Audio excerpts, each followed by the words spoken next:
Go find your basket of fruit and pick out an apple you think looks good. Now, using a sharp cutting knife, carefully cut the apple at a slight diagonal so that it slices right through the center of the apple core. While we're here, let's save 2 of the seeds because we'll be needing them later. Now that we've got our 2 halves, let's take the side that still has the bottom attached and place it face down on a cutting board. We'll need to place 2 butter knives perpendicular with the top and bottom of the apple. Now we can carefully cut down along one side of the apple core until the knife bottoms out on our makeshift spacers, then use the spacers as a guide to gently cut in from the side. When the 2 cuts meet, you'll have an apple wedge that pops right out. And while we're here, let's cut a piece from the other side the same way. Now our goal with these is to cut out 3 more L-shaped wedges about 1/4 inch thick. And this time, rather than cutting in sideways toward your fingers, try turning the piece over so you can cut downward and meet the first cut at the bottom.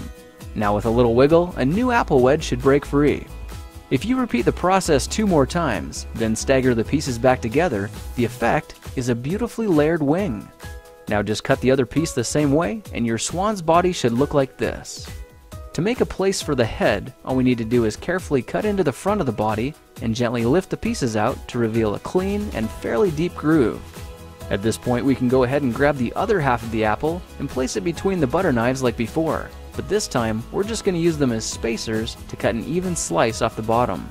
You can see that repeating this process 3 or 4 times gives us a nice variety of shapes and sizes. Now look for a piece that resembles a heart that's been slightly flattened on top. All it takes to form the swan head is 3 strategic cuts with a knife. I made 1 angled cut to form the head, a horizontal cut to form the neck, and 1 slanted cut at the bottom for the base. Now you should be able to see how this is coming together, and to clean it up a bit, just use your knife to round off the sharp edges. All that's left now is to place the apple seeds where you think the eyes should go, then use the side of a butter knife to press them firmly into position.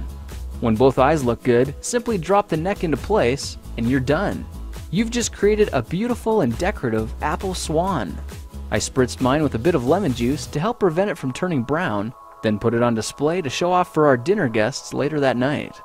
If you try using different apples, you'll get a nice contrast of colors, and every bird will look a little bit different. Well, now you know how to take any ordinary apple and turn it into a decorative and edible apple swan. If you like this project, perhaps you'll like some of my others. Check them out at thekingofrandom.com.